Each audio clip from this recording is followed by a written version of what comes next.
जय Hind. Science with Priyanka classes में आपका स्वागत है। आज जो क्लास का दूसरा दिन है, आज भी कोशिका ही चलेगा। लगभग जो भी प्रश्न कोशिका से संबंधित जो भी प्रश्न पूछा गया रेलवे में, टोटल का कंप्लीट करते जाएंगे। ठीक है, चलिए। कल लगभग 12 प्रश्न का कंप्लीट हो चुका था, ये सब हो चुका था। आज जो कल जो प्रश्न छोड़े थे कहाँ से, चलिए, हाँ, कल बचा हुआ था ये, और आज स्टार्ट यहीं से होगा। प्रश्न है, रॉबर्ट हुक ने डैश की खोज की थी। रॉबर्ट हुक जो है, रॉबर्ट हुक साहब ने किसका खोज किया था? कोशिका का खोज किया था। किसका खोज किया था? कोशिका। यही कोशिका है जो क्या है, हमारे शरीर का क्या एक तरह से इकाई है, मूल चीज है जिससे हमारे बॉडी का निर्माण हुआ है। ठीक ना। ये कोशिका खोज कब किया था इन्होंने? 1665 ईस्वी में खोज किया था। अब कहाँ खोज किया था?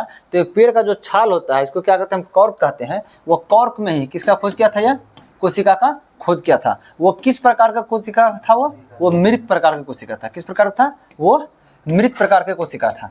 चलिए, उसके बाद जब यह मृत प्रकार का कोशिका का खोज किया था, तो जीवित प्रकार का कोशिका का कौन खोज किया था? तो जीवित प्रकार का कोशिका का कौन किया था खोज? एंटोनी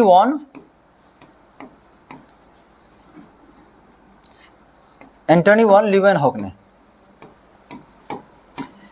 एंटोनी वॉन लीवेनहॉक ने कब किया था? यह 1674 ईस्वी में एक जीवित प्रकार का कोशिका को खोज किया। ये कहाँ किया था? किसमें कहा जाता है कि जो तालाब का जो पानी है, उसी में वक्त अपने जो निजगत इसका सुंदरती था, उसके सहायता से उन्होंने देखा तो वहाँ पे कुछ जो छोटा छोटा जो जीव है वो क्या गति कर रहा है। ठीक ना। जब उसके बारे में वो अध्ययन किया, उसको पता चला कि वह एक प्रकार का क्या है? जीवाणु है। एक प्रकार क्या हुआ? बैक्टीरिया है। और वह एक तरह से किस प्रकार का था? वह जीवित था। ठीक है, इसीलिए कहा जाता है कि जीवित कोशिका का खोज किसने किया था? एंटोनी वॉन लीवेनहॉक ने किया था। चलिए, अगला है, ये इसका आंसर हो जाएगा क्या? कोशिका हो जाएगा। चलिए, नाभिक। नाभिक के बारे में बता चुके थे कि नाभिक क्या आता है? कोशिका का एक कोशिकांग है। कोशिका के अंदर जो भी अंग पाते हैं उसको कोशिकांग कहते हैं। और नाभिक के बारे में क्या क्या बताए थे? नाभिक क्या करता है, जिसे समझिए ध्यान से, यह कोशिका है, इसके अंदर बीच में पाया जाता है नाभिक। यह क्या करता है? कोशिका के अंदर जितना भी कोशिकांग है सबको नियंत्रित करने का काम करता है। इसका 3 नाम एक तरह से रहता है। एक तरह से कोशिका का इसका दिमाग भी कहते हैं। ठीक है, और कोशिका का मस्तिष्क भी कह सकते हैं। मस्तिष्क दिमाग एक ही चीज हुआ। या कोशिका का एक तरह से नियंत्रक भी कहते हैं। ठीक है, और एक तरह से कोशिका का मास्टर भी कहते हैं। चलिए, ठीक है। और उसके बाद देखिए, यही नाभिक जो होता है, नाभिक के अंदर क्या पाया जाता है?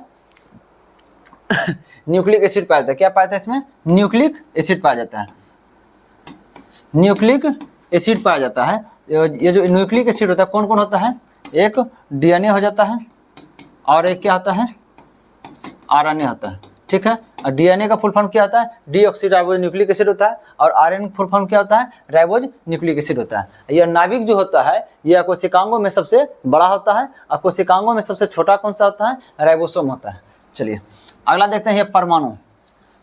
देखिए, हम लोग का जैसे जो भी जीवित चीज होता है, जीवितों का निर्माण किससे हुआ है? कोशिका से हुआ है। और जो निर्जीव है उसका निर्माण किससे हुआ है? परमाणु से हुआ है। किससे हुआ है? परमाणु से हुआ है। जैसे देखिए, लोहा हो गया, वो सब क्या चीज है? वो परमाणु है। इसका जो परमाणु है, परमाणु खोज कर किसने किया था? जॉन डाल्टन ने किया था। परमाणु खोज किसने किया था? जॉन डाल्टन साहब ने किया था। चलिए, उसके बाद क्या है? प्रोटोप्लाज्म। प्रोटोप्लाज्म किसको कहते हैं समझिएगा ध्यान से,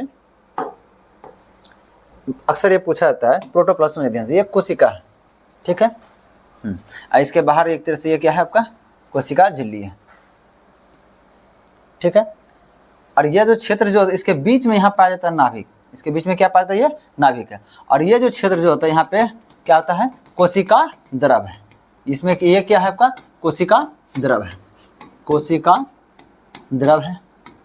ठीक है, इसको क्या कहते हैं? साइटोप्लाज्म कहते हैं। साइटोप्लाज्म कहते हैं।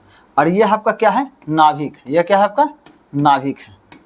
ठीक है, इसको केंद्रक भी कहते हैं। ठीक है, यह दोनों को मिला करके, यानी कोशिका द्रव को, यानी साइटोप्लाज्म को, और यह नाभिक को, ये दोनों को मिला करके क्या कहा जाता है आपका? प्रोटोप्लाज्म कहता है। ये दोनों को मिला करके क्या कहेंगे हम? प्रोटोप्लाज्म कहते हैं।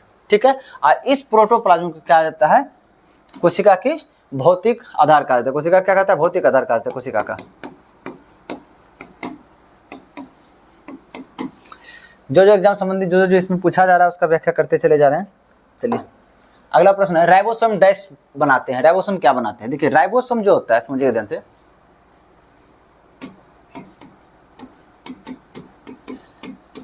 राइबोसोम में क्या क्या पाया जाता है? राइबोसोम में पाया जाता है आपका आरएनए पाया जाता है, और प्लस में क्या पाया जाता है आपका? प्रोटीन पाया जाता है। यही कारण से क्या होता है, प्रोटीन की मात्रा इसमें राइबोसोम में अधिक होती है। यही कारण से क्या कहता है, राइबोसोम का क्या कहता है, प्रोटीन बनाने का फैक्ट्री कहता है या प्रोटीन फैक्ट्री कहा जाता है। चलिए ये आंसर क्या हो जाएगा, प्रोटीन बनाता है। ये स्टार्च के बारे में आपको बताए थे, क्या चीज़ कल भी बताए थे कि जो कार्बोहाइड्रेट जो होता है, कार्बोहाइड्रेट जो होता है यह मुख्यतः 3 प्रकार से होता है। एक होता है मोनो होता है, ठीक है, उसके बाद ओलिगो होता है, लेकिन ओलिगो को कम माना जाता है, जैसे डाई को ही लेकर चलते हैं अक्सर, ठीक है, ये हो गया डाई होता है। और तीसरा जो होता है आपका ये पोली होता है, ठीक है। ये जो मोनो होता है, मोनो में क्या होता है आपका, ग्लूकोज होता है, फ्रक्टोज होता है, गैलेक्टोज होता है, और उसके बाद क्या होता है, डीएनए होता है, आरएनए होता है, इसे मोनो का तरह पाया जाता है। और डाई में आपका क्या पाया जाता है, सुक्रोज पाया जाता है, और एक तरह से उसका लैक्टोज पाया जाता है, माल्टोज पाया जाता है। या पोली में क्या पाया जाता है आपका, पोली में ही पाया जाता है आपका स्टार्च पाया जाता है, पोली में आपका ग्लाइकोजेन पाया जाता है, ठीक है। तो ये क्या है, स्टार्च एक प्रकार का क्या है, कार्बोहाइड्रेट है, ठीक है। और किस प्रकार का कार्बोहाइड्रेट है, पोली कार्बोहाइड्रेट है। इसके बारे में कल जो क्लास चला था उसमें बहुत अच्छा से समझाए हैं, इसलिए अभी तत्काल इसको हल्का शॉर्ट में खींच रहे हैं। चलिए वसा के बारे में समझते हैं। वसा के बारे में एक बार सही रूप से पूर्ण रूप में नहीं बताया है। चलिए अभी इसका थोड़ा विखंडन सही से करते हैं। चलिए वसा क्या चीज़ है समझिए। हम लोग जो पोषक तत्व जो ग्रहण करते हैं, पोषक तत्व मुख्य रूप से कौन कौन होता है समझिए ध्यान से। पोषक तत्व कौन कौन सा होता है, एक कार्बोहाइड्रेट होता है, प्रोटीन होता है, वसा होता है, खनिज लवण होता है, और प्लस में क्या होता है, जल होता है, ठीक ना। पोषक तत्व कितने हैं कुल मिला के, लगभग 5 है। क्या है, कार्बोहाइड्रेट है, प्रोटीन है, वसा है, खनिज लवण है, जल है। ये कार्बोहाइड्रेट क्या करता है आपके शरीर में, ऊर्जा बनाने का काम करता है। प्रोटीन क्या करता है, आपके शरीर का निर्माण करने में सहायता प्रदान करता है। ये वसा क्या करता है, वसा के बारे में समझेंगे ध्यान से। चलिए देखिए वसा जो होता है, वसा पाया जाता है कहाँ पे शरीर में, जैसे देखिए आपको जितना भी शरीर बॉडी के अंदर जितना भी त्वचा है, ठीक ना, त्वचा के इंटरनल लेयर में वसा पाया जाता है। उसके बाद आपको ये चर्बी जो होता है, ये पेट के पास, ये भी वसा पाया जाता है। देखिए वसा क्या करता है, वसा होता है जैसे देखिए ये वसा की दीवार है, जैसे देखिए ये वसा की दीवार है, ठीक ना। तो इसमें जो वसा जो होता है ये क्या होता है, उष्मारोधी होता है। क्या होता है, उष्मारोधी। उष्मारोधी का मतलब क्या होता है, इधर के टेम्परेचर को इधर नहीं जाने देगा और इधर के टेम्परेचर को इधर नहीं आने देगा। अगर इधर का कोई टेम्परेचर तो इधर रहेगा, उधर का कोई टेम्परेचर है तो उधर रहेगा। अब समझिएगा ध्यान से कि ये हमारा बॉडी है, समझ लीजिए ये हमारा बॉडी है, ठीक है। ये बॉडी के बाहरी पार्ट्स हैं। हमारे शरीर के अंदर क्या होता है, आपको जो बताए थे कि जो कोशिका का अंदर श्वसन जो होता है, इसमें क्या होता है, ग्लूकोज का जो विखंडन होता है, ग्लूकोज जब टूटता है उसमें जो ऊर्जा बनता है, ऊर्जा के साथ साथ वहाँ उष्मा भी बनता है। इसका मतलब हमारे शरीर के अंदर विभिन्न प्रकार की कोशिका है, वह सब क्या कर रहा है, उष्मा बना रहा है। यहाँ अगर यदि टेम्परेचर हाई होता है, यहाँ पे क्या होता है, पेट पे, जैसे मोबाइल में यहाँ पेट है, ठीक ना, पेट साइड यहाँ पे क्या टेम्परेचर क्या हो रहा है, हाई हो रहा है, तो यह वसा क्या होगा, इस टेम्परेचर को उस पार जाने नहीं देगा, ठीक है। अगर यदि हाँ यहीं पे अगर यदि मांसपेशी रहेगा, यहाँ क्या रहेगा, मांसपेशी रहेगा, तो मांसपेशी क्या होता है, यह उष्मारोधी नहीं होता है। उसमें क्या होता है, ये छिद्र होता है, छोटा छोटा क्या होता है, छिद्र होता है। तो यहाँ से अत्यधिक यहाँ यदि उष्मा होगा तो यह क्या होगा, उष्मा इस पार होकर के क्या होगा, आगे निकल जाएगा। अब क्या चीज़ होता है, यह जो वसा की मात्रा जो अधिक होती है, सबसे अधिक क्या होता है, महिलाओं में होती है। और ये जो मांसपेशी जो होता है, इसका मात्रा सबसे अधिक किसमें होता है, पुरुष में होता है। ये दोनों को अलग अलग नुकसान भी है, अलग अलग फायदा भी है। समझिए ध्यान से क्या चीज़ होता है। बाई दूसरी का ठंड का से गर्मी का समय है, गर्मी के समय में क्या होगा कि शरीर के अंदर जो रिएक्शंस होगा महिलाओं में, तो उसमें क्या होगा, उसका बॉडी तो गर्म होगा ही। अब क्या होगा कि इस वसा, ये वसा क्या करता है कि इधर के जो गर्म पार्ट होता है, तरह से गर्मी होता है, उसको बाहर निकलने नहीं देगा, जिसके कारण इधर गर्मी बढ़ते जाएगा। बढ़ते बढ़ते क्या होगा, इधर पूरा शरीर का जो गर्मी है धीरे धीरे क्या होगा, मस्तिष्क से पहुंचेगा और न्यूरॉन्स क्या होगा, काम करना बंद कर देगा और महिलाएं क्या हो जाएगी, बेहोश हो जाएगी, ठीक है। ये नुकसान कब होगा, ये गर्मी में नुकसान होगा। ये इसको क्या देता है, गर्मी में नुकसान करता है। हाँ अगर ये जो पुरुष होता है, पुरुष में जो मांसपेशी होता है, यदि गर्मी के समय में यहाँ पे यदि ऊर्जा बनता है बहुत अधिक मात्रा में, उष्मा बनता है बहुत अधिक मात्रा में, तो यहाँ अंदर का जो शरीर के अंदर का जो उष्मा है वह क्या होगा, इस छिद्र से बाहर निकल जाएगा। जब शरीर का अधिकतम जो उष्मा बाहर निकल जाएगा तो तंत्रिका तंत्र को कोई नुकसान नहीं पहुंचाएगा, जिसके कारण क्या होता है, पुरुष जो होता है गर्मी के समय में क्या होगा, वो बेहोश नहीं होगा। अब आते हैं ठंडी के समय में। अब ठंड के समय में क्या होता है कि ये तो रिएक्शन तो होगा ही, हमारे कोशिका रिएक्शन करेगा, ये ग्लूकोज को तोड़ेगा, जिसके कारण उष्मा बनेगा। ये तो प्रक्रिया सालों भर चलते रहेगा, जिसके कारण क्या होगा, यहाँ ठंड के समय भी क्या उष्मा अधिक होगा। अब ये वसा क्या होगा, इस उष्मा को बाहर निकलने नहीं देगा, जिसके कारण इसका बॉडी क्या होगा, अंदर में गर्म रहेगा ठंड के समय में। लेकिन वहीं यदि पुरुष का बात करें तो यहाँ भी जो कोशिका पे जो ग्लूकोज टूटेगा, इसके कारण उष्मा उत्पन्न होगा, तो यहाँ पे जो गर्मी होगा ये तो मांसपेशी होता है, इसमें छिद्र होता है, इससे गर्मी क्या हो जाएगा, बाहर निकल जाएगा, जिसके कारण इसका बॉडी जो होता है, पुरुष का बॉडी जो होता है, अंदर इंटरनल जो पार्ट होता है वह गर्म नहीं रह पाता, जिसके कारण क्या होता है कि पुरुष को अत्यधिक ठंडा लगता है और महिलाओं को ठंडा कम लगता है, क्योंकि उसका इंटरनल पार्ट जो होता है वो गर्म ही रहता है, इसका उष्मा क्या होता है, बाहर नहीं निकल पाता है। ये वसा से फायदा है। वसा से और क्या फायदा है कि वसा देखिए एक तरह से क्या करता है, आपको चोट लगने से बचाता है, आपकी हड्डी जो आपका जो मुख्य अंग है, जैसे फेफड़ा है, एक तो हृदय है, इस सबको क्या होता है, चोट लगने से बचाने का कार्य करता है।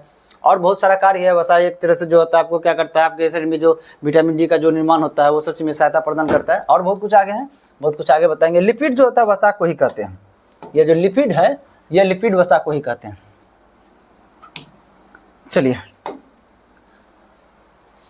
आगे देखते हैं।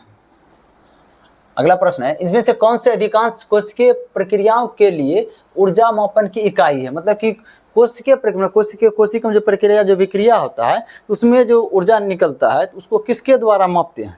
ठीक है, हम आपको बताए थे कि जो कोशिका जो होता है, इसमें आपको बोले थे जो ग्लूकोज होता है, ठीक है, और ग्लूकोज क्या होता है, कोशिका अंदर में जाके क्या चीज़ में बदल जाता है, दो भाग में बढ़ता है, किसमें, पाइरूवेट में बदलता है, किसमें, पाइरूवेट में बदलता है। और फिर ये पाइरूवेट क्या होता है, माइटोकॉन्ड्रिया के अंदर जाकर के पी हो गया, ऑक्सीजन के साथ अभिक्रिया करके क्या करता है, 36 एटीपी ऊर्जा का निर्माण करता है। यहाँ पे क्या करता है, एटीपी के रूप में ऊर्जा का निर्माण करता है। कितना लगभग 36 एटीपी ऊर्जा के रूप में निर्माण करता है। ठीक है, तो यही हो गया, क्या हो गया, मात्रक हो गया। इसके बारे में पिछला जो चैप्टर है उसमें हम सब कुछ समझाए हुए हैं। ठीक है, तो इसका क्या हो जाएगा, ऐसा मात्रक का इकाई क्या हो जाएगा, एटीपी हो जाएगा। अब ये देखिए एडीपी क्या और एटीपी क्या चीज़ है। यह जो एटीपी के रूप में जो ऊर्जा बनता है, इस एटीपी को डायरेक्ट हम लोग का शरीर इस्तेमाल नहीं करता। ये एटीपी समझ लीजिए कि एक तरह से ये रखा हुआ है। ठीक है, इसका डायरेक्ट इस्तेमाल नहीं करेंगे। इस्तेमाल करना होता है तो क्या करते हैं, देखिए एटीपी का फुल फॉर्म क्या होता है, एडिनोसिन ट्राइफॉस्फेट, एडिनोसिन ट्राइफॉस्फेट।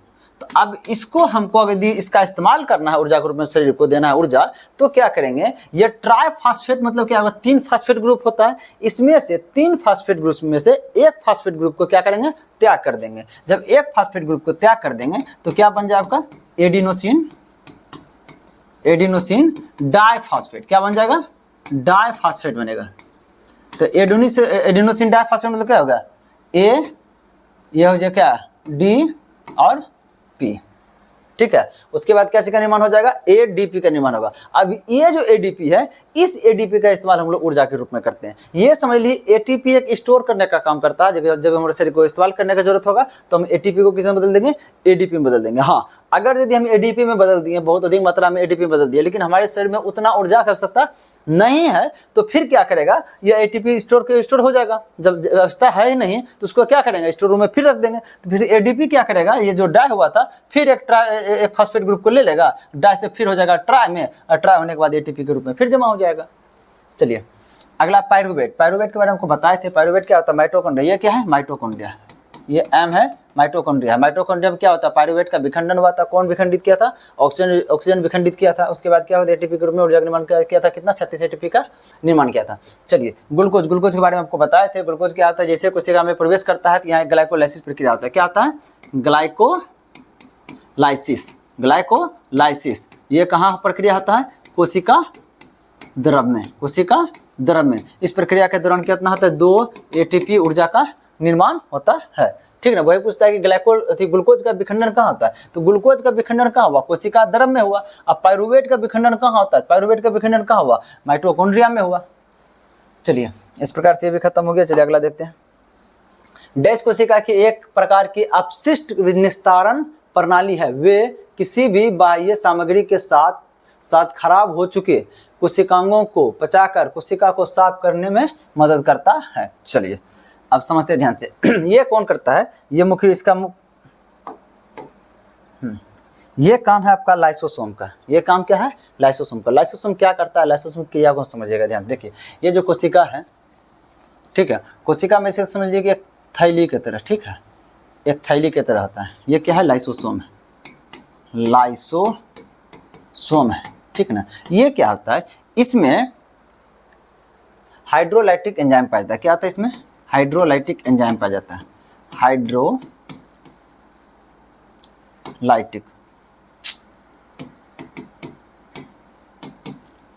इसमें हाइड्रोलाइटिक एंजाइम पाया जाता है। यह हाइड्रोलाइटिक एंजाइम देखिए किस प्रकार से कार्य करता है, समझिएगा ध्यान से। जैसे कि यह कोशिका में कोई भी एक तरह से समझ लीजिए कि यहाँ आ गया कोई बैक्टीरिया आ गया, यहाँ कोई वायरस आ गया, तो ये हाइड्रोलाइटिक एंजाइम क्या करता है, देखिए पहले लाइसोसोम क्या करेगा, इस बैक्टीरिया और वायरस को इसको क्या करेगा, यहाँ से उठा करके इसको उठा करके कहाँ ले आएगा, लाइसोजाइम में ले आएगा, लाइसोसोम में ले आएगा। इसको भी उठा कर कहाँ ले आएगा, लाइसोसोम में उठा कर ले आएगा। इसको भी कहाँ ले आएगा, लाइसोसोम में उठा कर ले आएगा। सबको ले आएगा उठा करके। उसके बाद ये हाइड्रोलाइटिक एंजाइम जो होता है, ये हाइड्रोलाइटिक एंजाइम क्या करेगा, इसको पचा देगा। एंजाइम क्या करता है, इससे देखिए हम लोग में क्या होता है, अमाशय में उपस्थित एंजाइम जो होता है क्या करता है, हम लोग कितना भोजन का कितना बड़ा बड़ा कण खाते हैं, वो एंजाइम क्या करता है, उसको पचा करके उसके बहुत छोटे छोटे कण में बदल देता है। उसी तरह से ये जो बैक्टीरिया वायरस जो आया होता है, इसको क्या करता है, पचा करके उसके करता है छोटा छोटा कण में बदल देता है, इसको नष्ट कर देता है। एक प्रक्रिया ये होता है। अगर यदि हाँ ये प्रक्रिया हुआ, एक और क्या चीज़ होता है, बाय द वे कोई जैसे भोजन जिसे हम ग्रहण करते हैं और पाचन के दौरान करते कोई कण का सही रूप से पाचन नहीं हो पाता है, उसके बाद फिर वो भी क्या हुआ, कोशिका के अंदर प्रवेश कर गया, वो क्या हुआ, कोशिका में वो भी प्रवेश कर गया। ठीक है, तो अब इसको भी पचाना है, इसको भी क्या करता है, इसको भी पचाना है। तो इसको भी पहला काम यह क्या था, बैक्टीरिया एवं वायरस से बचाया था। इसका मतलब जो भी गंदगी था उसको साफ करने का काम किया कोशिका के अंदर, इसलिए इसको क्या कहते हैं,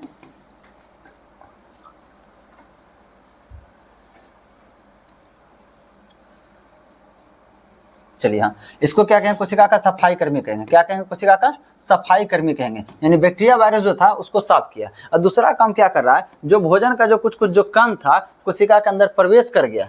ठीक है, अब उसको क्या करता है, ये पचाने का काम करता है। ठीक है, कैसे पचाएगा, तो फिर इस सबको क्या करेगा, फिर उसके लाइसोसोम क्या करेगा, इस सबको उठा के कहाँ रख देगा, इसमें रख देगा। उसके बाद यहाँ पे क्या करेगा, जो हाइड्रोलाइटिक एंजाइम जो है वो क्या करेगा, इसको पचाने का काम करेगा। ठीक है, इसको क्या करेगा, हाइड्रोलाइटिक एंजाइम क्या करेगा, पचा देगा। इसका मतलब कोशिका के अंदर पाचन करने का भी काम कौन कर रहा है, लाइसोसोम कर रहा है। इसलिए कोशिकीय पाचन का मुख्य उत्तरदायी किसको माना जाता है, लाइसोसोम को कहा जाता है। यही पूछा गया था ना, कोशिकांगों को पचाकर कोशिका को साफ करता है, कोशिकाओं को पचाकर कोशिका को साफ करता है। अब देखिए कोशिका साफ हो गया ना, अब पहले यहाँ पे इस तरह से यहाँ से पड़ा हुआ था, अब इसको क्या किया, इसको पचा करके इसको क्या किया, इसको यहाँ ले आकर के पचा दिया। तो अब देखिए ये साफ हो गया कोशिका, यहाँ पे कोई दिक्कत नहीं है। ठीक है, चलिए इसके कारण से क्या होता है, कोशिकीय पाचन में कौन सा होता है, लाइसोसोम होता है। अब देखिए यहीं पे क्या होता है, अगर यदि यही हाइड्रोलाइटिक एंजाइम्स, ठीक है, यही हाइड्रोलाइटिक एंजाइम्स बहुत अधिक बढ़ जाए लाइसोसोम के अंतर्गत, ठीक है, तो उससे कारण क्या होता है, यह जो होता है लाइसोसोम जो होता है, लाइसोसोम फट जाता है। ठीक ना, जिसके कारण इसको क्या कहा जाता है, कोशिका का परमाणु बम कहते हैं। कोशिका क्या कहते हैं, इसको हम परमाणु बम कहते हैं या एटम बम कहते हैं। परमाणु बम को इसलिए कहते हैं, परमाणु बम भी क्या होता है, फट जाता है। ठीक है, और एटम बम उसी को कहते हैं। ठीक ना, तो परमाणु बम इसलिए कहा जाता है क्योंकि लगातार भूलने रहने से होता है।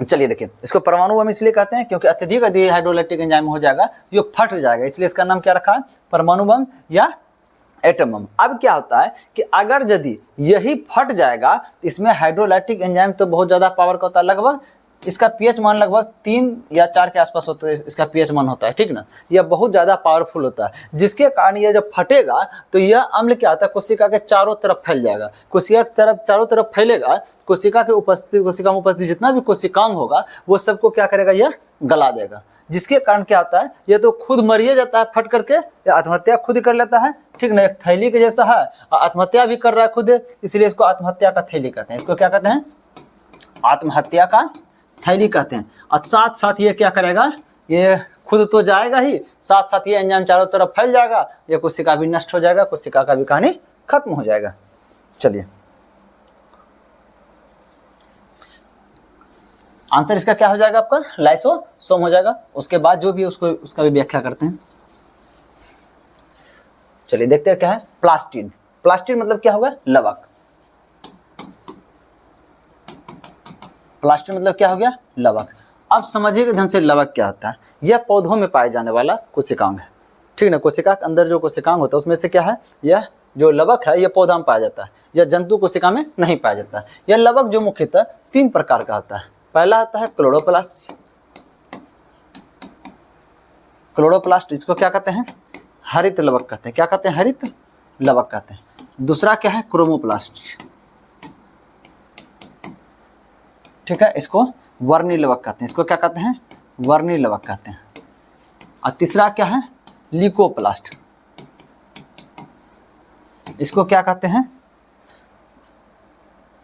श्वेत लवक कहिए, ठीक है, या ओवर्णी लवक कहिए, या ओवर्णी लवक, ठीक है।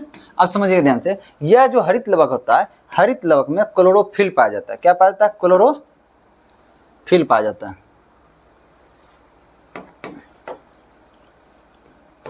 क्या पाया जाता है इसमें? क्लोरोफिल पाया जाता है। यह क्लोरोफिल, इसको हिंदी में क्या कहते हैं? पर्णहरित। क्या कहते हैं? पर्णहरित कहते हैं। यह क्या करता है? पौधों में यह हरा रंग देने का प्रदान करता है, हरा रंग देने का काम करता है। जैसे चाहे किसी का भी हरा रंग हो गया, या तो पत्ता का हरा रंग हो गया, या तो तना का हरा रंग हो गया, या फल का हरा रंग हो गया। जैसे देखिए कच्चा आम सब है, पपीता कच्चा सब, ये सब क्या है? उसमें कौन सा वर्णक पाया जाता है? ये पर्णहरित पाया जाता है, यानी क्लोरोफिल पाया जाता है। और वर्णी लवक मतलब जो रंग प्रदान करना, जैसे देखिए कि नारंगी हो गया, एक तरह से नीला कलर का हो गया, नीला हो गया, कोई लाल कलर का होता है, कोई पीला कलर का होता है। इसलिए जो अलग अलग प्रकार का जो रंग होता है, ठीक है, फूलों में जो रंग होता है, वो सब किसके कारण से होता है? वर्णी लवक में, यानी जो फल में उपस्थित रंग जो होता है, और एक तरह से फूल में उपस्थित जो रंग सब होता है, वो सब किसके कारण होता है? ये वर्णी लवक के कारण से होता है। अब देखिए ल्यूकोप्लास्ट, जो ओवर्णी लवक या श्वेत लवक इसको कहते हैं, यह किस में मुख्य रूप से पाया जाता है? यह जड़ में पाया जाता है, ठीक है। चलिए अगला क्या है? माइटोकॉन्ड्रिया के बारे में हम बता चुके हैं। माइटोकॉन्ड्रिया क्या करता है? हमारे शरीर में बहुत अधिक मात्रा में ऊर्जा निर्माण करने का काम करता है, जिसके कारण माइटोकॉन्ड्रिया को ऊर्जागृह भी कहते हैं, माइटोकॉन्ड्रिया को पावर हाउस भी कहते हैं। चलिए, माइटोकॉन्ड्रिया एक है कोशिकांग ऐसा, इसके पास क्या होता है? खुद का डीएनए पाया जाता है। देखिए डीएनए किसके पास पाया जाता है? एक माइटोकॉन्ड्रिया के पास डीएनए पाया जाता है, और एक जो ये हरित लवक जो था, हरित लवक जो था, ठीक है,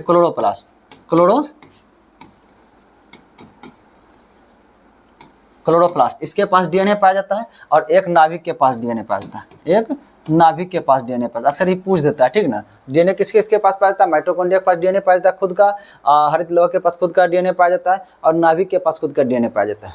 अब गोल्जी, समझिए, गोल्जी उपकरण बोलिए, गोल्जी बॉडी बोलिए, या गोल्जी काय बोलिए, इसके बारे में बता चुके थे कि ये क्या करता है। जैसे कोई कोशिका है, तो कोशिका में उपस्थित जैसे यहाँ प्रोटीन है, यहाँ प्रोटीन, यहाँ प्रोटीन है, इधर उधर जब फैला हुआ प्रोटीन है, तो ये क्या करता है? सब जो इधर जो फैला हुआ प्रोटीन जो होता है, उसको क्या करता है? पैकेज करके जमा करके एक जगह जमा कर देगा, जमा करके एक जगह जमा कर उसको बांधने का काम करता है, ताकि कोशिकाओं में भीड़ जो होता है कोशिका में इधर उधर फैला हुआ, वो सब क्या होता है? एक जगह जमा हो जाता है, जिससे भीड़ पर नियंत्रण हो जाता है। एक तरह से ट्रैफिक समस्या जो होती है इधर उधर, जो एक तरह से जो कठिनाई होता है किसी कोशिका के अंदर जो भी कण होता है, उसको इधर उधर जाने में जो कठिनाई होता है, वो कठिनाई खत्म होता है। इसके कारण इसका जो नाम है, एक ट्रैफिक पुलिस भी इसको रखा गया है, ठीक ना।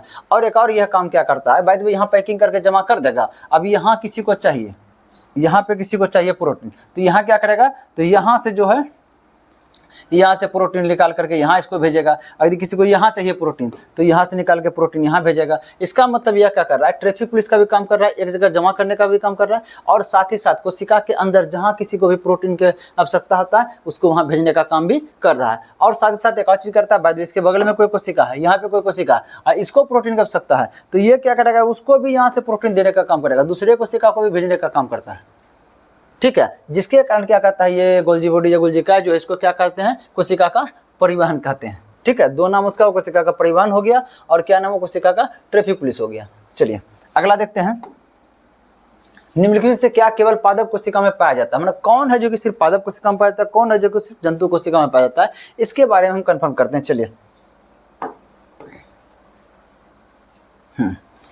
इधर हम लिस्ट बनाते हैं जंतु कोशिका का। जंतु कोशिका में क्या क्या पाया जाता है? जंतु हो गया, ये हो गया पादप हो गया, ठीक है। समझिए ध्यान से, देखिए जो जंतु कोशिका जो होता है, जंतु कोशिका में क्या होता है? ये कोशिका झिल्ली होता है। जंतु कोशिका में क्या होता है? वो कोशिका झिल्ली होता है।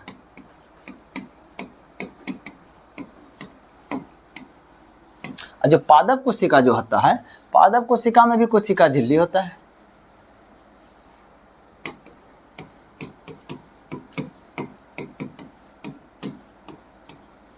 ठीक है। इसके साथ साथ एक्स्ट्रा क्या होता है पादप कोशिका में, इस कोशिका झिल्ली के ऊपर से एक कोशिका भित्ति होता है। ऊपर से क्या होता है, कोशिका भित्ति होता है,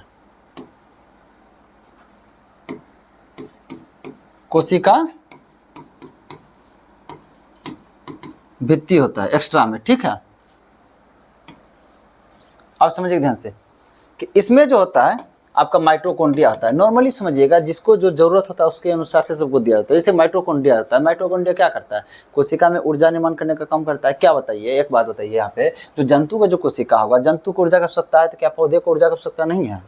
दोनों को एक तरह से ऊर्जा की आवश्यकता है। इसलिए क्या होगा, ये जो माइटोकॉन्ड्रिया जो होता है, माइटोकॉन्ड्रिया इसमें भी पाया जाता है। अब माइटोकॉन्ड्रिया इसमें पाया जाता है आवश्यकता के अनुसार जो जो कोशिकांग मिला है। अब उसके बाद जैसे देखिए लाइसोसोम, क्या हो गया, लाइसोसोम। लाइसोसोम क्या करता था, लाइसोसोम कोशिका के अंदर पाचन करने का काम कर रहा था, कोशिका के अंदर जो गंदगी होता है उसको मारने का काम कर रहा था। एक बात बताइए, इसके कोशिका का पाचन होगा, इसके कोशिका का पाचन नहीं होगा? हाँ, ये अपने गंदगी को साफ कर लेगा, ये अपने गंदगी को साफ नहीं कर लेगा। ये जरूरत दोनों को है, पादप को भी है, जंतु को भी है, जिसके कारण से लाइसोसोम इसमें भी होगा और लाइसोसोम इसमें भी होगा। सीधी सी बात है।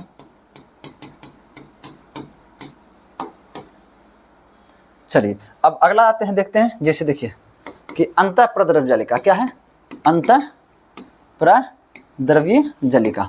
अब बताइए अंतःप्रद्रव्यजालिका दो प्रकार का होता है, ठीक। एक स्मूथ एंडोप्लाज्मी रेटिकुलम, एक होता है रफ एंडोप्लाज्मी रेटिकुलम। इसका मतलब होता है एक खुरदुरी अंतःप्रद्रव्यजालिका, एक चिकनी अंतःप्रद्रव्यजालिका। यह क्या करता है, जो खुरदुरी होता है वो क्या होता है, राइबोसोम का निर्माण करता है, और राइबोसोम में क्या पाया जाता है, आरएनए प्लस प्रोटीन पाया जाता है। जो चिकनी होती है वो वसा बनाने का काम करता है। एक बात बताइए, ये जो होता है जंतु कोशिका को प्रोटीन की आवश्यकता है, ठीक है, तो क्या पादप कोशिका को प्रोटीन की आवश्यकता नहीं है? प्रोटीन आवश्यकता उसको भी है, क्योंकि उसी से तो हम प्रोटीन प्राप्त करते हैं, पौधे से पर खा करके। पौधे जैसे कि पौधे से चना हो गया, वो सब तो खा करके हम लोग क्या करते हैं, प्रोटीन प्राप्त करते हैं अपने शरीर में भी ना है। तो उसमें प्रोटीन आएगा कहाँ से, जब तक उसमें प्रोटीन नहीं बनेगा तब तक है, ठीक ना। तो ये अंतःप्रद्रव्यजालिका क्या होता है, इसमें भी पाया जाता है,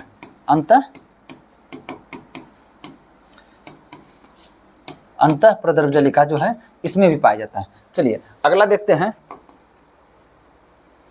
गोल्जी काय। गोल्जी काय, गोल्जी काय जो होता है, गोल्जी काय क्या कर रहा था, जो कोशिका में जो एक तरह से जितना भी इधर उधर फैला हुआ जो प्रोटीन या वसा, ऐसा नहीं सिर्फ प्रोटीन ही करेगा, वसा का भी करता है, ठीक ना। कोशिकाओं प्रति इधर उधर जो फैला हुआ प्रोटीन या वसा होता है उसको क्या करता है, एकत्रित काम करने का काम करता है। तो इसका जो प्रोटीन वसा एकत्रित हो जाएगा, इसका नहीं होगा। है, और ये क्या काम कर रहा था, जैसे ये कोशिका है और ये कोशिका है, इसमें प्रोटीन यहाँ है, यदि इसमें प्रोटीन कमी है तो गोल्जी क्या कर रहा था, इसके प्रोटीन को क्या करता है, इसको दे रहा था। आप बताइए, ये अपने आसपास के कोशिका को प्रोटीन दे करके कोशिका को सुरक्षा करने का काम करेगा, तो क्या जो पादप नहीं अपने कोशिका को सुरक्षा करने का काम करेगा? इसका मतलब यह है कि गोल्जी काय इसमें भी है और गोल्जी काय इसमें भी है,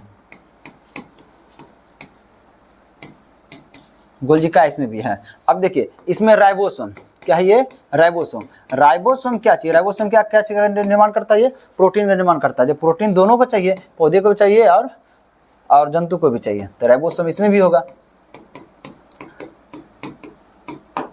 अब देखिए एक क्या होता है, रसधानी। एक और क्या चीज होता है, रसधानी। रसधानी क्या करता है, समझिएगा ध्यान से, रसधानी दोनों पाया जाता है। रसधानी का मुख्य काम क्या होता है कि वह क्या करता है, कोशिका के अंदर द्रव जल को एक तरह से एकत्रित करके रखता है और पोषक तत्व को एकत्रित करके रखता है। अब पोषक तत्व कौन कौन हो जाता है आपका, कार्बोहाइड्रेट, प्रोटीन, वसा, खनिज लवण एवं जल, सब इसी के अंतर्गत आता है। ये सबको क्या करता है, जमा करके रखता है। ये तब ये इसका उपयोग वो करता है जब कोशिका को किसी कारण जल नहीं मिल पा रहा है या पोषक तत्व नहीं मिल पा रहा है, तब वह कोशिका को बचाने के लिए एक तरह से क्या होता है, अपने झोली से एक तरह निकालता है रस। इसलिए रस को क्या कहते हैं, रसधानी को क्या कहते हैं, कोशिका का कोशिका रस कहते हैं, ठीक है। अब इसको एक तरह से चाहिए एक्स्ट्रा में पानी जमा करके रखता है जब जंतु कोशिका, तो क्या पादप कोशिका नहीं रखेगा? अब पादप कोशिका का और अधिक जरूरत होता है रसधानी का। क्यों होता है, क्योंकि समझिएगा, जब कोई सुखाड़ हो जाता है, एक तरह से वहाँ बारिश नहीं पड़ रहा होता है, तो उस समय जो पौधा जो होता है खुद को बचाने के लिए इसी रसधानी का इस्तेमाल करता है।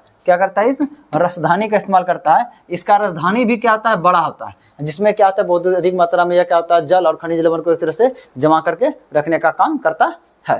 तो आप समझिएगा ध्यान से। और एक ही चीज अंतर होता है कि जैसे देखिए हरित लवक जो होता है, समझिएगा ध्यान से,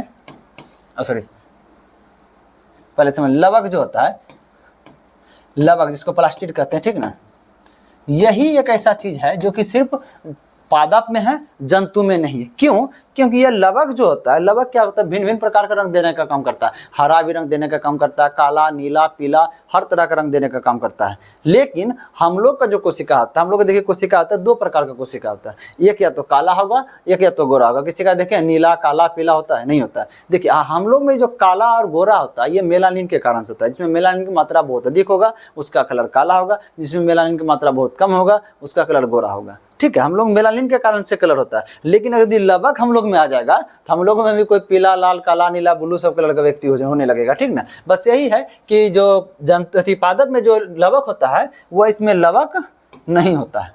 अब समझिएगा ध्यान से, इसको देखते हैं फिर से। अब क्या प्रश्न था?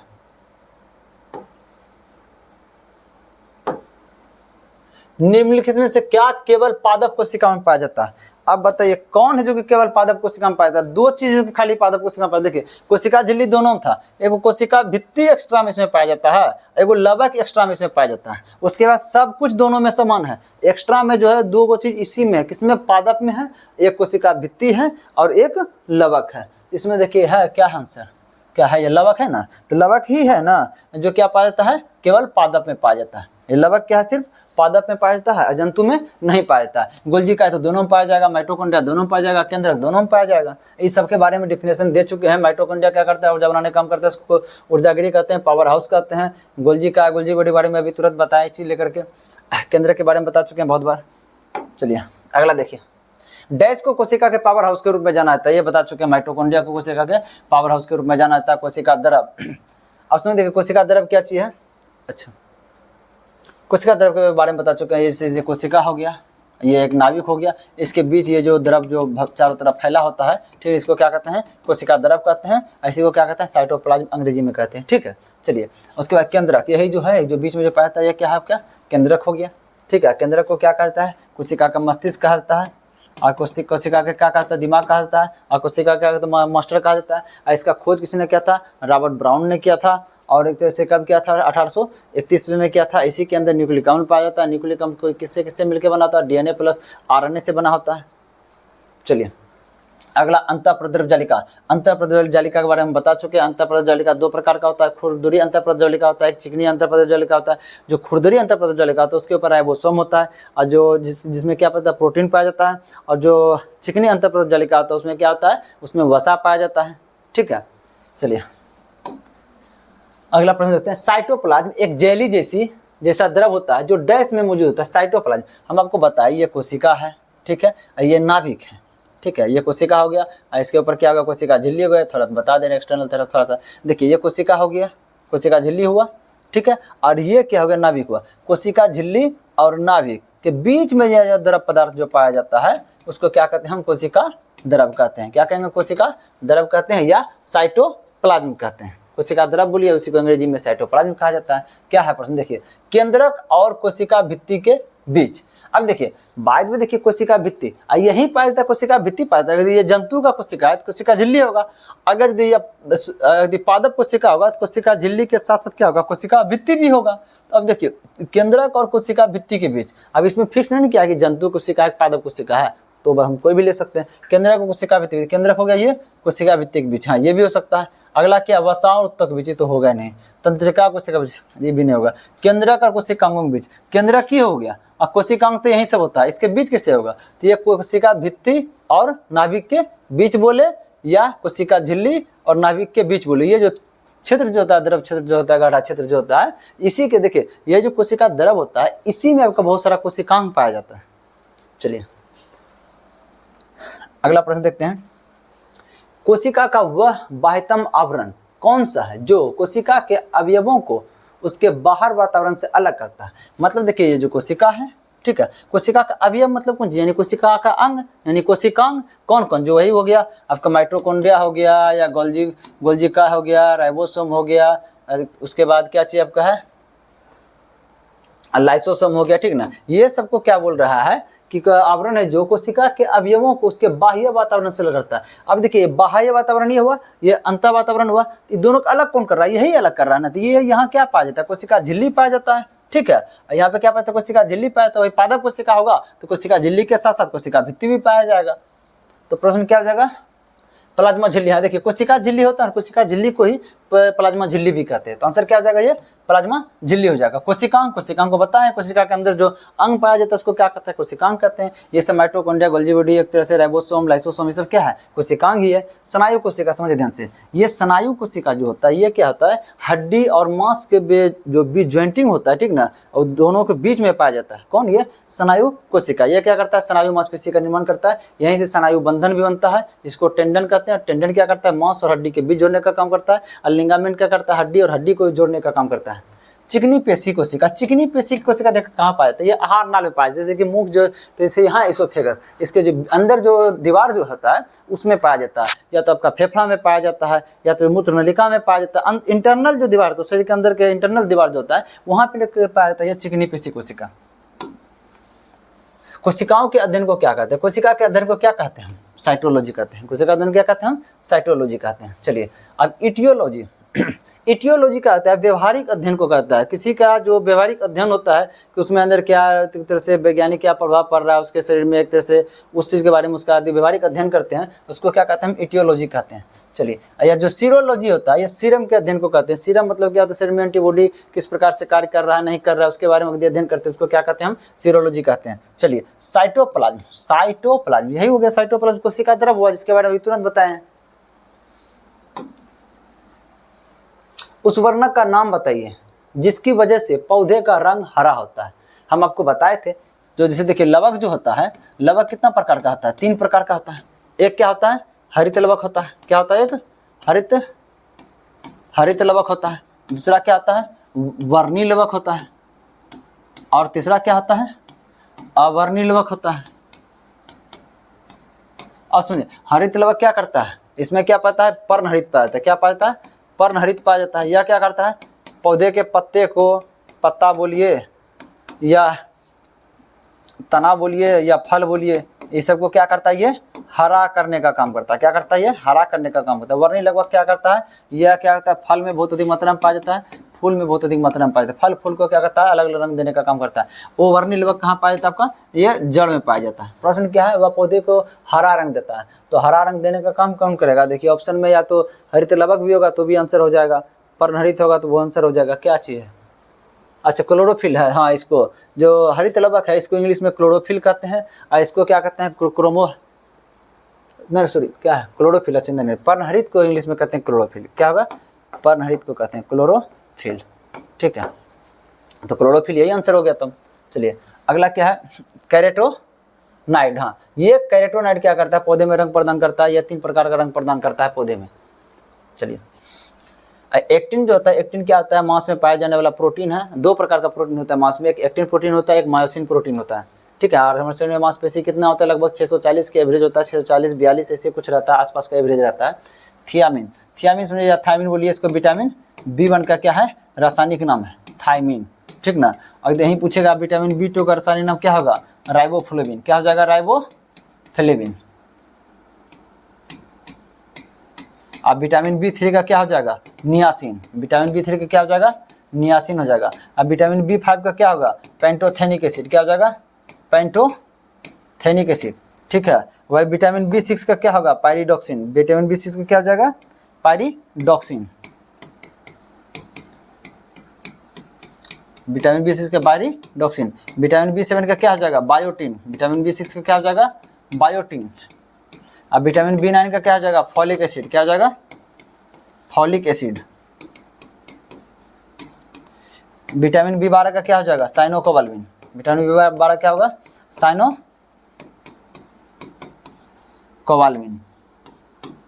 चलिए, एक तरह से रिवीजन हो जा रहा है इसलिए लिखा दिया, इतना माइंड में घूम जाएगा एक तरह से। चलिए, इसका कहानी खत्म हो गया। अगला देखिए क्या चीज है कि किसी जीव में केंद्रीय डीएनए के एक पूर्ण सेट को क्या कहते हैं। ठीक है, पहले आप समझिएगा ध्यान से, डीएनए के बारे में अच्छा समझने का कोशिश करते हैं। पहले समझिए, देखिए हम लोग का शरीर का निर्माण किस चीज़ से है, कोशिका से। उसी से हम लोग का पूरा बॉडी का निर्माण हुआ है। अब वो जो बहुत सबसे सूक्ष्म जो होता है इकाई क्या है, कोशिका है। अब सूक्ष्म इकाई में देखिए कितना अंग पाया जाता है, बहुत सारा। ये जो हमारे शरीर के अंदर जो कोशिका जो होता है, ठीक है, ये क्या है, हमारे शरीर के अंदर क्या है, कोशिका है। आप समझिएगा ध्यान से, ये जो हमारे शरीर के अंदर क्या है, कोशिका।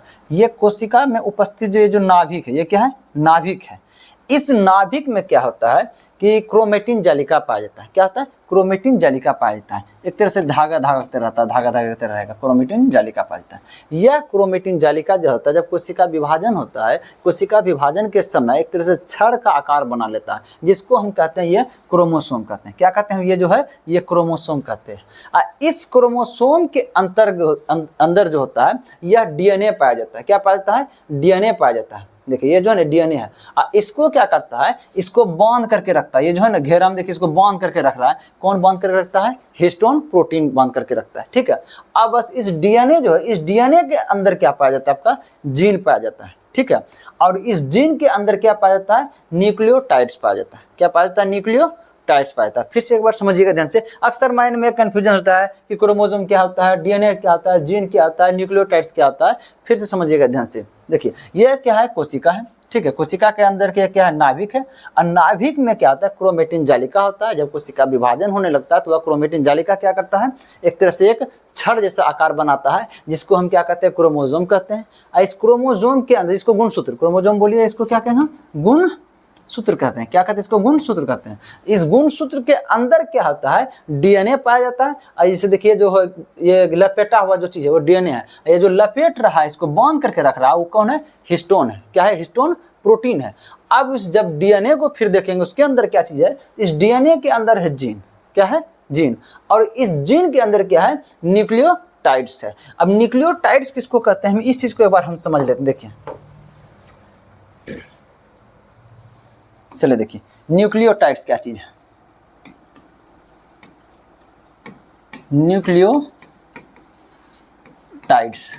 देखिए न्यूक्लियोटाइड्स मुख्यतः दो प्रकार का होता है। न्यूक्लियोटाइड्स मुख्यतः दो प्रकार का होता है। पहला जो होता है न्यूक्लियोसाइड होता है। क्या होता है? न्यूक्लियोसाइड होता है। क्या होता है? न्यूक्लियोसाइड होता है। दूसरा क्या होता है? Phosphoric acid. क्या होता है दूसरा? फास्फोरिक एसिड होता है। ठीक, चलिए ये न्यूक्लियोसाइड जो होता है यह दो प्रकार का होता है। यह दो प्रकार का होता है। चलिए एक हो गया आपका, हाँ चलिए एक साइड होता है उसका क्या होता है? शर्करा होता है। क्या होता है? ये शर्करा होता है। एक साइड क्या होता है इसका? नाइट्रोजनियस बेस, यानी नाइट्रोजनी क्षारक। ठीक है, नाइट्रोजनियस बेस बोलिए, नाइट्रोजनी क्षारक कहिए। ठीक है, ये दो प्रकार का पाया जाता है। ये जो शर्करा जो होता है, ये शर्करा भी यहाँ पे दो प्रकार का होता है। कौन सा होता है? एक राइबोज शर्करा होता है। क्या होता है? राइबोज शर्करा होता है। और ये क्या होता है? डीऑक्सीराइबोज शर्करा होता है। क्या होता है? डीऑक्सीराइबोज। ठीक है, अगर यदि यह राइबोज के साथ मिलेगा तो क्या बनाएगा? ये आरएनए बनाएगा। क्या बनाएगा? ये आरएनए बनाएगा। जहाँ डीऑक्सीराइबोज के साथ मिलेगा तो क्या बनाएगा? ये डीएनए बनाएगा। क्या बनाएगा? ये डीएनए बनाएगा। ठीक है ना, इसका मतलब क्या होता है? आरएनए और डीएनए ये दोनों का दोनों न्यूक्लियोटाइड से ही मिलके बना होता है। ठीक है, दोनों का दोनों न्यूक्लियोटाइड से ही मिलके बना होता है। ठीक है, चलिए देखिए अब देखिए नाइट्रोजनियस बेस में क्या पाया जाता है, इसमें समझिए ध्यान से। यह भी दो प्रकार का होता है। यह भी दो प्रकार का होता है।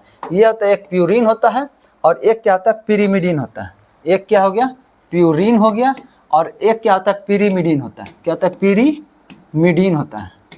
चलिए देखिए ये प्यूरिन जो होता है, प्यूरिन में दो होता है। क्या होता है?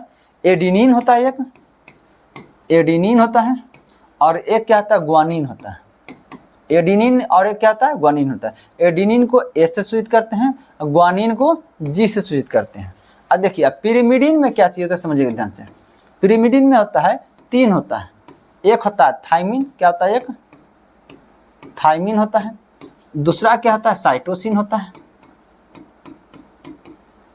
और तीसरा क्या होता है इसमें?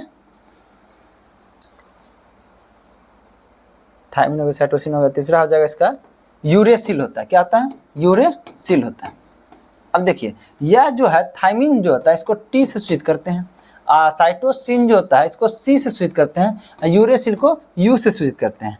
अब इसमें क्या चीज़ होता है समझिए ध्यान से। इसका देखिए ये सब क्या है? न्यूक्लियोटाइड से। इसी से क्या बनता है? डीएनए भी बनता है, इसी से आरएनए भी बनता है। तो कैसे बनता है इससे डीएनए और आरएनए? तो देखते हैं इसमें। देखिए जो डीएनए जो होता है, समझिए ध्यान से, डीएनए जो होता है इसका फुल फॉर्म क्या होता है? डीऑक्सीराइबोज न्यूक्लिक एसिड होता है। ठीक ना, डीएनए कैसे बनता है? डीएनए की संरचना जो होता है, समझिए ध्यान से, ये क्या होता है, डबल हेलिक्स होता है। क्या होता है, डबल हेलिक्स होता है। इसमें क्या होता है, ये जो ए जो होता है, समझिए ध्यान से, ए जो होता है ये टी के साथ जुड़ता है। क्या होता है, ए जब टी के साथ जुड़ेगा तो ये क्या होता है, डबल बॉन्ड के साथ जुड़ता है। वही अगर दिया सी जी के साथ जुड़ेगा, सी जी के साथ जुड़ेगा, ये ट्रिपल बॉन्ड के साथ जुड़ता है। उसी प्रकार से चलते रहेगा, A double bond T, C triple bond G, इस तरह चलता है। वहीं अगर यदि हम आरएनए के तरफ जाते हैं, चलिए देखिए यहाँ एक और चीज देखिए, ये जो डबल हेलिक्स जो है ये किसने दिया था, डीएनए का, ये वाटसन एवं क्रिक ने दिया था। क्या दिया था, ये वाटसन एवं क्रिक ने दिया था, वाटसन एवं क्रिक ने दिया था। और उसके बाद ये आरएनए जो होता है, आरएनए होता है सिंगल हेलिक्स होता है। क्या होता है, सिंगल हेलिक्स होता है। और इसको ये सिंगल हेलिक्स कौन दिया था, फ्रेडरिक मिक्सचर ने दिया था, फ्रेडरिक मिक्सचर ने दिया था। ठीक है, चलिए देखिए अब इसमें क्या आते हैं, देखिए ये आरएनए में जो होता है यहाँ पे हो जाता है A U, A double bond U, और उसके बाद क्या हो जाएगा, ये सी और जी, जी सी, और जी और सी क्या हो जाएगा, ट्रिपल बॉन्ड के साथ हो जाएगा। ठीक है, तो इसी प्रकार से इसमें होते जाएगा ए डबल बॉन्ड यू हो जाएगा और जी ट्रिपल बॉन्ड सी हो जाएगा। जैसे देखिए इसमें एक फिगर से आपको बताते हैं इसमें,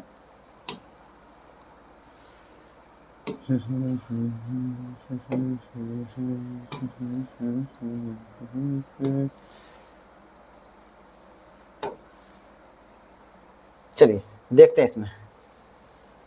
देखिए ये आपको क्या होगा, ये डीएनए का संरचना, ये किसका संरचना है, डीएनए का। डीएनए में क्या देखिए क्या हो रहा है,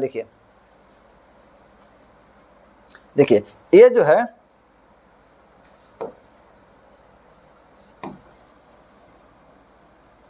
चलिए यहाँ देखिए ए किसके साथ जुड़ रहा है, देखिए टी ए के साथ जुड़ रहा है ना, देखिए ए टी के साथ जुड़ रहा है कितना, डबल बॉन्ड के साथ। सी किसके साथ जुड़ रहा है, जी के साथ जुड़ रहा है। ठीक है, अब इसमें देखिए ध्यान से क्या है कि ए किसके साथ जुड़ रहा है, यू के साथ जुड़ रहा है, और सी किसके साथ जुड़ रहा है, जी के साथ जुड़ रहा है। ठीक ना, जब ए यू के साथ जुड़ेगा डबल हो जाएगा, जी सी के साथ जुड़ेगा तो ट्रिपल बॉन्ड हो जाएगा। इस प्रकार से ये आरएनए का निर्माण हुआ है। ठीक है, ये आरएनए का निर्माण हुआ है, इस प्रकार से क्या हुआ, ये डीएनए का निर्माण हुआ है। चलिए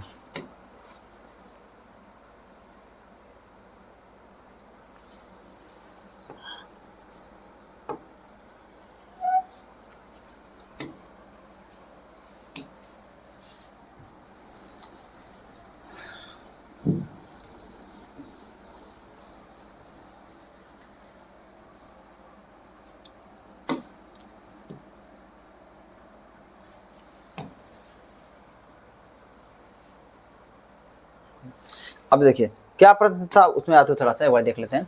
किसी जीव में केंद्रीय डीएनए के रूप एक पूर्ण सेट को क्या कहते हैं, डीएनए के बारे में सबसे समझ गए, तो डीएनए के पूर्ण सेट को क्या कहते हैं, यानी डीएनए के अंदर जो भी सब सेट है उसको हम क्या कहते हैं। देखिए डीएनए के अंदर क्या क्या पाया जाता है, ये जो डीएनए है, डीएनए के अंदर क्या क्या पाया जाता है आपका, डीएनए के अंदर पाया जाता है आपका जीन, और जीन के अंदर फिर क्या पाया जाता है आपका, ये न्यूक्लियोटाइड्स, क्या पाया जाता है, न्यूक्लियोटाइड्स पाया जाता है। तो ये देखिए अगर किसी के बॉडी में किसी प्रकार से देखिए माता में जो बीमारी होता है, ठीक ना, वो क्या होता है, बच्चे में जो आता है, ठीक है, वो किसके कारण से आता है, यही न्यूक्लियोटाइड्स में परिवर्तन के कारण होता है या जीन में परिवर्तन के कारण होता है। ठीक ना, इसी तरह से होता है किसी कोई बच्चा किसी बीमारी के कारण लगातार ग्रसित हो रहा है, ठीक ना, तो उसमें वो किस प्रकार से अनुवंशिक बीमारी आया है, तो उसका जाँच के लिए क्या होता है, उसके माता पिता दोनों का कौन टेस्ट होता है, जीनोम टेस्ट होता है। ठीक है, इसका आंसर क्या हो जाएगा, इसमें पूर्ण सेट को क्या कहेंगे, ये डीएनए के पूर्ण सेट को क्या कहेंगे, हम जीनोम कहेंगे। क्रोमोसोम के बारे में बता दिए हैं, गुणसूत्र के बारे में आपको बता दिए हैं, ये है गुणसूत्र हो गया, इसी के अंदर डीएनए पाया जाता है, डीएनए को कौन लपेटे रहता है, हिस्टोन प्रोटीन पर लपेटे रहता है, उस डीएनए के अंदर जीन पाया जाता है, जीन के अंदर न्यूक्लियोटाइड्स पाया जाता है। चलिए कोशिकांग के बारे में बता दें, कोशिका के अंदर जो कोशिकांग है सबके उसको कौन कौन से कोशिकांग होता है, mitochondria, Golgi body, ribosome, lysosome, अंतःपत्र जलिका हो जाता है और नाभिक होता है, इसके बारे में।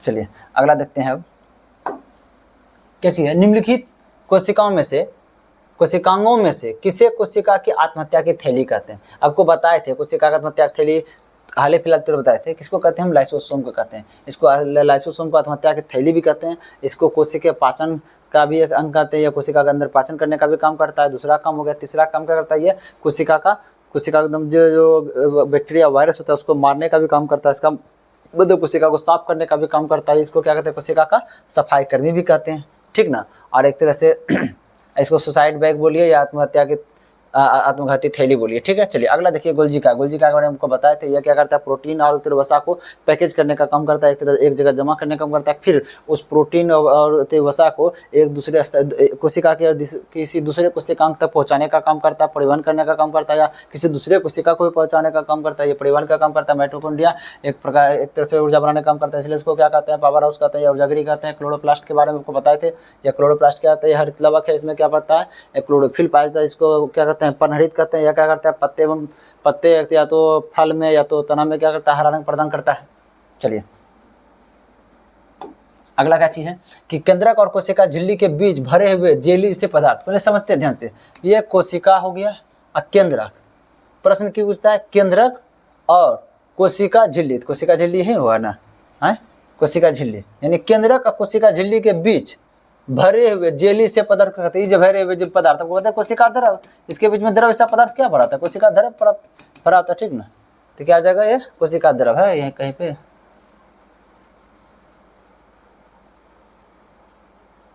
हाँ देखिए कोशिका साइटोप्लाज्म, कोशिका द्रव को अंग्रेजी में क्या कहते हैं हम, साइटोप्लाज्म कहते हैं, ठीक है। अब प्रोटोप्लाज्म, प्रोटोप्लाज्म हमको बताए थे कि समझिएगा ध्यान से, प्रोटोप्लाज्म किसको कहते हैं। यह जो साइटोप्लाज्म यह क्या हो गया, साइटोप्लाज्म जो है, और उसके बाद यह क्या है, नाभिक, यह क्या है, नाभिक जो है, ये दोनों को मिला करके, ये दोनों को मिला के क्या कहते हैं, प्रोटोप्लाज्म कहते हैं। क्या कहते हैं, प्रोटोप्लाज्म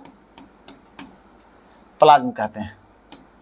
इसको क्या कहते हैं, जीव द्रव कहते हैं। क्या कहते हैं, जीव द्रव कहते हैं। क्या कहते हैं, जीव द्रव, यानी क्या होता है, कोशिका का भौतिक आधार कहते हैं इसको, ठीक है। चलिए अगला क्या हो जाएगा, ये न्यूक्लियोलस, न्यूक्लियोलस मतलब कि जो केंद्रक जो होता है ना, केंद्रक के भी अंदर देखिए क्या होता है, केंद्रक के अंदर भी एक छोटा सा एकदम बीच में एक पार्ट होता है, इसको न्यूक्लियस कहते हैं। देखिएगा यहाँ पे फिगर में दिख जाएगा, चलिए देखिए देखिए इस फिगर में समझ में आ जाएगा। देखिए ये जो ये हो गया एक तरह से जो समझ ध्यान से, ये जो एक तरह से ये क्या अंतःपद्रव जालिका है, इसी के अंदर जो छोटा छोटा जो ना ये राइबोसोम है। ये हो गया एक तरह से नाभिक, ये क्या है, एक नाभिक का एक गोलाकार ऐसा जो नाभिक का आकार है, ठीक है। इसको काट करके आपको दर्शाने की कोशिश किया, बीच से कटिंग करके बता रहा है। तो इसके बीच में जो ये जो है ना, ये सॉरी ये जो बीच में जो ये है, यही है न्यूक्लियोलस, ठीक है। और ये जो धागा धागा दिख रहा है, ये क्रोमेटिन जालिका, ये क्या है, धागा धागा क्या है, क्रोमेटिन जालिका है। चलिए अगला क्या चाहिए, क्लोरोप्लास्ट। क्लोरोप्लास्ट के बारे में अभी तुरंत हम बताएं, इसको हरित लवक कहते हैं। इसके अंदर क्या होता है, क्लोरोफिल होता है, इसको क्या कहते हैं, पर्णहरित कहते हैं। यह क्या कहता है, पौधे को हरा रंग प्रदान करता है। चलिए अगला देखते हैं कि निम्नलिखित से कौन सा कथन असत्य है। सत्य जो उससे हमको मतलब नहीं है, जो असत्य होगा उसको चुनेंगे। क्या बोल रहा है कि जंतु कोशिकाओं में लवक नहीं पाया जाता। हाँ, जंतु कोशिका में तो लवक नहीं पाया जाता। क्या लवक क्या करता है, भिन्न भिन्न रंग देता है, हरा भी देता है, नीला पीला काला सब रंग का देता है, ठीक ना। तो क्या जंतु होता है नीला पीला काला हरा हर रंग का, नहीं ना। तो इसका मतलब क्या होता है, लवक हकीकत बात है जंतु कोशिका में नहीं पाया जाता। दूसरा क्या है, पादप कोशिकाएं सामान्यतः जंतु कोशिकाओं से बड़ी होती है। पादप कोशिका सामान्यतः जंतु कोशिका से बड़ी होते हैं। हाँ ये बात सही है, ये बात क्या है, सत्य है। मतलब कि असत्य को बोल रहा है, ये भी बात सत्य निकल गया, असत्य को खोजने बोल रहा है। पादप कोशिकाओं में जंतु कोशिकाओं की तुलना में रिक्तियां पाई जाती है। मतलब पादप कोशिका में जंतु कोशिका की तुलना में छोटी रिक्तियां पाई जाती है, ऐसा कोई बात नहीं है। इसका मतलब जो जंतु जो होता है, जंतु कोशिका में जो रिक्तियां है, क्या है, रिक्तियां बोलिए या रिक्तियां है ना, रिक्तिकाएं हैं, रिक्तिकाएं हैं। रिक्तिकाएं मतलब क्या चीज है, रसधानी। रिक्तिकाएं क्या है, रसधानी को कहते हैं, ठीक है। रसधानी को कहते हैं रिक्तिकाएं। यह क्या होता है, इसका कहने का मतलब है जो जंतु में जो रसधानी जो होता है, यह क्या है कि बड़ा है, किससे, पादप से। क्या होता है, ये पादप से, यह क्या है, ये बड़ा है, ऐसा कोई बात नहीं होता है। जो रसधानी जो होता है ज़्यादातर पादप में ही बड़ा होता है। इसलिए होता है क्योंकि उसको जल की आवश्यकता हम लोग से अधिक होती है, क्योंकि जब सुखाड़ होता है, जब एक तरह से बारिश नहीं होता है, जिसके कारण क्या होता है, यही राजधानी का जो इस्तेमाल जो होता है कौन करता है, ये पादप करता है। इस राजधानी को क्या कहते हैं, कोशिका का कोशिका रस कहते हैं। ठीक है, तो इसका मतलब क्या हो गया, यही है औसत, यही है औसत। इसका मतलब आंसर क्या होगा, यही होगा। अब अगला भी देख लीजिए, ये क्या है, सत्य औसत है। पादप कोशिकाओं में कोशिका भित्तियां पाई जाती है, जबकि जंतु कोशिका में नहीं। सही बात है, पादप कोशिका में कोशिका झिल्ली के साथ कोशिका भित्ति दोनों पाया जाता है, लेकिन जंतु कोशिका में सिर्फ कोशिका झिल्ली पाया जाता है। ये भी सत्य हो गया, तो इसका मतलब यही ना असत्य हुआ, तो असत्य को ही खोज रहा है, तो आंसर सी हो जाएगा। अगला देखिए, रॉबर्ट हुक द्वारा कोशिका की खोज किस प्रकार हुई थी। हमको बताए थे कि रॉबर्ट हुक साहब जो कोशिका की जो खोज किए थे, कब किए थे कोशिका खोज, ये किए थे 1665 में किए थे। ठीक है, 1665 में किया थे। कहाँ किया था, इन्होंने किया था जो पेड़ का जो छाल होता है उसमें उपस्थित जो कॉर्क होता है, वह कॉर्क में किया था। किसमें किया था, कॉर्क में किया था। यह किस प्रकार का कोशिका खोजा था, मृत प्रकार का कोशिका खोजा था। कैसा कोशिका खोजा था, ये मृत कोशिका खोजा था। ठीक है, यह कॉर्क के परीक्षण में खोजा गया था। ठीक है, चलिए अगला देखते हैं कि निम्नलिखित में से कौन सी झिल्ली संयोजित थैली पाचक एंजाइम से भरी थी।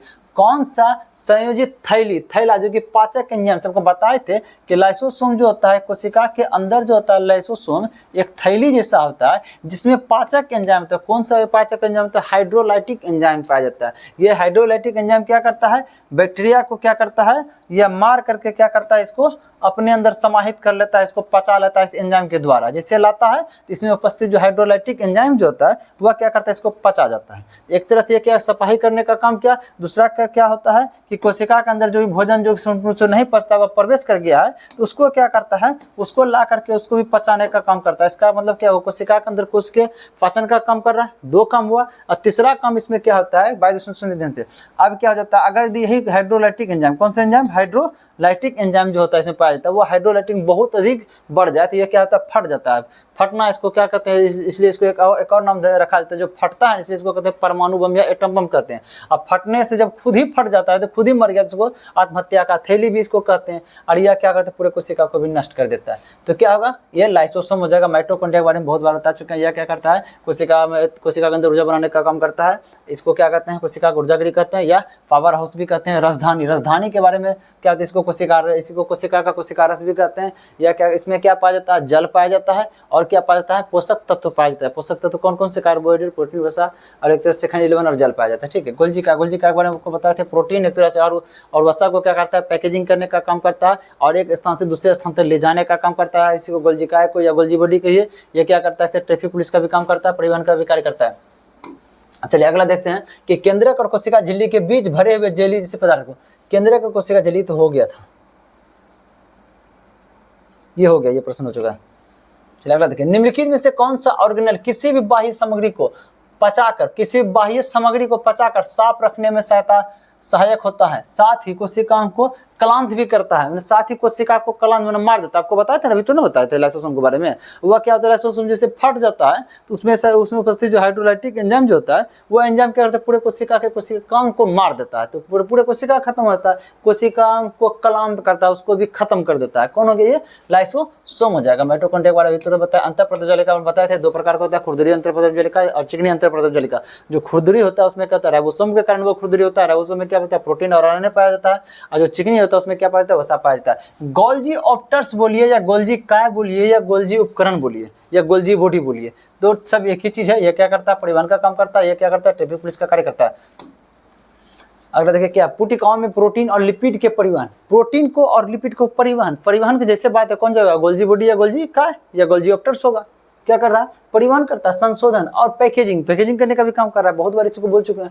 के लिए निम्नलिखित में से कौन सा कोशिका उत्तरदायी, कौन हो जाएगा इसमें, गोल्जी ऑप्टर्स। यही नहीं करता है, पैकेजिंग करके एक स्थान दूसरे स्थान ले जाने का काम करता है। उसके बाद देखिए खुरदरी अंतःप्रज्वलिका, इसमें क्या होता है, राइबोसोम पाया जाता है। राइबोसोम में क्या पाया जाता है, प्रोटीन और आरएनए पाया जाता है। चलिए चिकनी में क्या पाया जाता है, इसमें हो जाएगा प्रोटीन, यानी खुरदरी में क्या होगा, प्रोटीन मतलब क्या, इसमें राइबोसोम था। राइबोसोम को क्या कहते हैं, प्रोटीन का फैक्ट्री कहते हैं। चिकनी में क्या हो जाएगा, वसा हो जाएगा। ठीक है, ये राइबोसोम बताइए कि आरएनए प्लस प्रोटीन पाया जाता है, बात वही हो गया। चलिए बहुत ज़्यादा समय होगा क्योंकि इसको भी अभी समझाने में कम से कम 10 मिनट लग जाएगा। और चलिए छोड़िए, आज बड़े इतना तक ही रहने दीजिए, कल से फिर और चलेगा। कल लास्ट डे है कोशिका, कल खत्म हो जाएगी संपूर्ण रूप से। चलिए थैंक यू, जय हिंद।